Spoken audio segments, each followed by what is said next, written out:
കിണറാണ്. അത് ബോർഡ് എഴുതി വെച്ചിട്ടുണ്ട്. അവിടെ ഇരുന്നു കൊണ്ട് അതാ കാണുന്ന അന്നത്തെ പാണ്ടൻ കിണർ. ആ കിണറ്റിൽ നിന്ന് എല്ലാവരും വെള്ളം കോരി കുടിക്കുമ്പോൾ ഉത്തരേന്ത്യയിലൊക്കെ കറങ്ങി വന്ന കുമാരകവിക്ക് ബോധ്യപ്പെട്ടു, ഇവിടെ എല്ലാ മനുഷ്യരും ഒരുപോലെ ഒരു ഉറവയിൽ നിന്ന് നീര് കോരി കുടിച്ച് അങ്ങേയറ്റം ആനന്ദിച്ചു പോകുന്നുണ്ട്. അതുകൊണ്ടാണ് പണ്ടുത്തര ഹിന്ദുസ്ഥാനത്തിൽ വൻ പുകഴ് കൊണ്ട ശ്രാവസ്തിക്കടുത്തോരൂരിൽ എന്ന് തുടങ്ങുന്ന ചണ്ഡാലഭിക്ഷുകി ഈ മണ്ണിൽ പിറന്നത്. ഗുരുദേവൻ്റെ എത്രയോ കീർത്തന സ്തോത്ര കാവ്യങ്ങൾ പിറന്ന ഭൂമികയാണ് ഇവിടെ. ഗുരുദേവൻ തപസ്സനുഷ്ഠിച്ച ഗുഹയും ഇവിടെയുണ്ട്. കൊടുതൂക്കി മലയുണ്ട്. കാലിക്കറ്റ് സർവകലാശാല പാഠപുസ്തകത്തിൽ കൊടുതൂക്കി മല നമ്മൾ ക്ലാസ് മുറിയിൽ പഠിപ്പിക്കുമ്പോൾ ഒരുപക്ഷെ പലരും അത് അറിഞ്ഞ് അനുഭവിച്ച ഇടമായി മാറുന്നില്ല. പക്ഷേ ഇവിടെ നമ്മൾ എല്ലാവരും തൊട്ടുപോലെ കുത്തിയൊലിച്ച് നെയ്യാറൊഴുകുന്നുണ്ട്. അപ്പോൾ ഇത്രയും ചരിത്രങ്ങൾക്കപ്പുറം പലതും നമുക്കറിയുന്നതിനുള്ള ഭൂമികയാണ് ഇവിടം. മഠാധിപതി സാന്ദ്രാനന്ദ സ്വാമികൾ എത്രയോ ഹിമാലയൻ യാത്രകൾ നടത്തുകയും അതുപോലെ തന്നെ ഏറ്റവും ദീപ്തമായ കൃതികൾ എഴുതുകയും ചെയ്ത അദ്ദേഹം തൃശ്ശൂരിൽ നിന്ന് വന്നവർക്ക് ഒന്നുകൂടെ അഭിമാനത്തോടെ പറയാം, അങ്കമാലിക്കാരനാണ്. മാത്രമല്ല ഇവിടെ ഞങ്ങൾക്ക് കാൽ നൂറ്റാണ്ട് കാലമായി ഇവിടുത്തെ എല്ലാവരുടെയും പ്രിയപ്പെട്ട എല്ലാ മനസ്സുകളെയും തൊട്ടു നിൽക്കുന്ന ഒരു അക്ഷരസ്നേഹി കൂടിയാണ്. അതുകൊണ്ട് അദ്ദേഹത്തിൻ്റെ സാന്നിധ്യം, പിന്നെ നമ്മുടെ അശോകൻ ചെരുവിൽ മാഷ്, പ്രത്യേകിച്ചൊരു വിശേഷണത്തിൻ്റെ ആവശ്യം ഇല്ല. അശോകൻ ചെരുവിൽ മാഷ് അദ്ദേഹത്തിൻ്റെ കഥകൾ ഞങ്ങൾ പഠിച്ചിട്ടുണ്ട്. അതുമാത്രമല്ല പഠിപ്പിക്കുന്നുമുണ്ട്. എല്ലാ തരത്തിലും ഇന്ന് അക്കാദമിയെ തന്നെ നയിക്കുന്ന അശോകൻ ചെരുവിൽ മാഷ് ഞങ്ങളെപ്പോലുള്ള പുസ്തകക്കാരെ സംബന്ധിച്ച് ഞങ്ങളുടെ എല്ലാം രക്ഷാധികാരിയാണ്, അമരക്കാരനാണ്. ഒപ്പം രാവുണ്ണി മാഷിനെ കുറിച്ച് നമുക്ക് പറയണ്ടല്ലോ. രാവുണ്ണി മാഷ് നമ്മുടെ എല്ലാവരുടെയും ഏട്ടനായും മാഷായും പ്രിയപ്പെട്ടുണ്ട്. അതുപോലെ തന്നെ ചെങ്ങമനാട് മാഷ്, ഇനി ഞാൻ പറഞ്ഞ ചാക്കോടി മാഷ് ഇപ്പോൾ ഇത് പകർത്തുന്നുണ്ട്. ഇനി നിൽക്കുന്ന എല്ലാവരെയും ഞാൻ പേരുകൊണ്ട് അടയാളപ്പെടുത്തുന്നു. ഈ ഭൂമികയിൽ നിന്ന് നമ്മൾ കൊടുതൂക്ക് മലയിലേക്ക് പോകുമ്പോൾ ആദ്യം മഠാധിപതിയുടെ ഇത്തിരി വാക്കുകൾ നമുക്കൊന്ന് കേൾക്കാം. എല്ലാവർക്കും നമസ്കാരം. അരിയപ്പുറം ക്ഷേത്രം മഠത്തിലേക്ക് എല്ലാവരെയും സ്വാഗതം ചെയ്യാണ്. ആദ്യം ഒരു തിരുത്തുണ്ട്. ഈ മഠാധിപതി എന്ന് പറയുന്നത് മഠാധിപതി ഗുരുവാണ്. ഈ മഠത്തിൻ്റെ അധിപതി മഠം ഇത് ചെയ്തത് ഗുരുജിയാണ്, സെക്രട്ടറി. അപ്പോൾ നമ്മളൊരു കാര്യദർശി നോക്കുന്നതെന്ന് മാത്രമേ ഉള്ളൂ.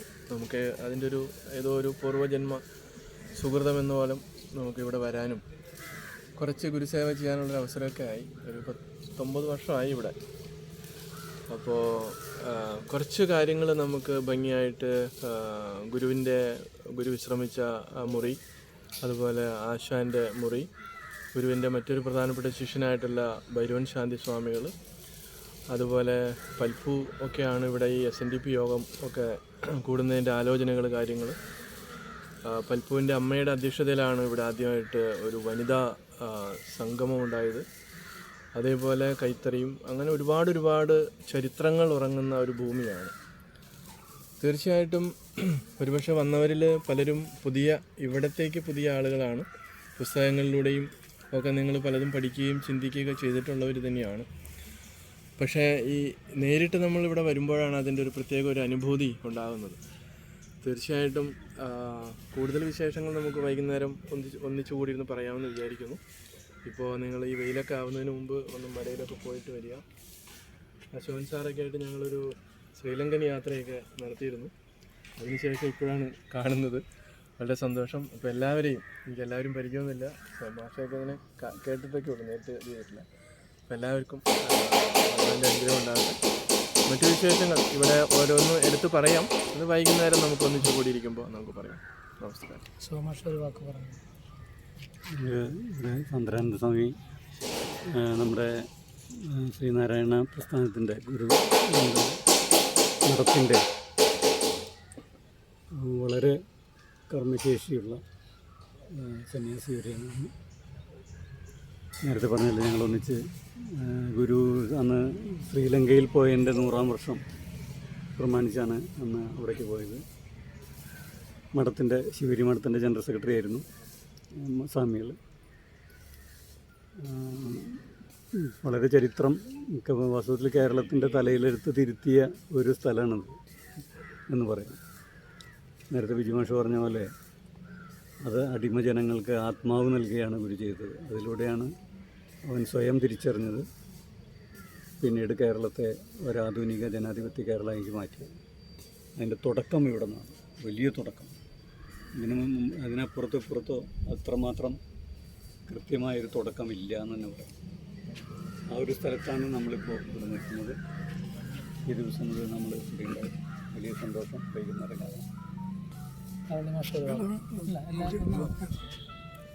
നമ്മളെ സാഹിത്യ അക്കാദമിയുടെ ഒരു കവിതാ ക്യാമ്പിൽ പങ്കെടുക്കാൻ വേണ്ടി ഞാൻ ഇവിടെ വന്നത്. 3 ദിവസത്തെ ക്യാമ്പ് നടക്കുമ്പോൾ ഞാൻ മുഴുവൻ സമയം ചെലവഴിച്ചത് അവിടെയാണ്. കുമാരനാശാൻ്റെയും നാരായണ ഗുരുവിൻ്റെയും ആ ഒരു മുറിയുടെ മുമ്പിലാണ്. അത് എൻ്റെ ജീവിതത്തെ തന്നെ വലിയ തോതിൽ മാറ്റി തീർത്തു എന്ന് പറയാം. എത്ര വലിയൊരു ഇടത്തിലേക്കാണ് നമ്മുടെ ഒരു ചെറിയ ജീവിതം എത്തിച്ചേർന്നുള്ള വലിയ സന്തോഷം. മലയാള കവിതയെ തന്നെ, സാഹിത്യത്തെ, ജീവിതത്തെ, സാമൂഹ്യ ജീവിതത്തെ ആകെ മാറ്റി തീർത്ത പ്രവർത്തന പരമ്പരയുടെ തുടക്കം കുറിച്ച മണ്ണാണ് ഇപ്പോൾ SNDP തുടങ്ങി വയ്ക്കുന്നത്. അപ്പോൾ അതിൻ്റെയൊക്കെ വലിയ ചരിത്ര മുഹൂർത്തങ്ങൾക്ക് സാക്ഷിയായ കേരളത്തിൻ്റെ ഇരുണ്ട കാലത്ത് നിന്ന് പുതിയൊരു ആധുനിക യുഗത്തിലേക്ക് കേരളത്തിൻ്റെ യാത്ര ആരംഭിച്ച ഇടമാണിത്. ആ നിലയിൽ വലിയ ഒരു കർമ്മശേഷിയുടെ സ്ഥലം എന്ന നിലയ്ക്ക് നമുക്കെല്ലാവർക്കും വരും തലമുറകൾക്കും പ്രചോദന കേന്ദ്രമായ ഒരു സ്ഥലം. ഏതൊരു കവിയും ഇവിടെ ജീവിതത്തിൽ ഒരിക്കലെങ്കിലും വരണം എന്നുള്ളത് കൊണ്ടാണ് ഈ ഒരു യാത്ര നമ്മൾ വന്നത്.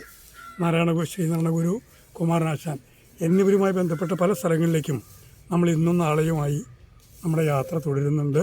എന്തായാലും നമ്മുടെ തന്നെ ജീവിതത്തിൽ ഏറ്റവും അർത്ഥവത്തായ ദിവസങ്ങളാണ് ഈ കടന്നു പോകുന്നത്. നമ്മുടെ കാവ്യ ജീവിതത്തിലെയും വ്യക്തി ജീവിതത്തിലെയും നമ്മൾ ചരിത്ര മുഹൂർത്തത്തിലാണ് നമ്മളിപ്പോൾ നിൽക്കുന്നത്. എല്ലാവരെയും ഞാൻ അഭിവാദ്യം ചെയ്യുന്നു.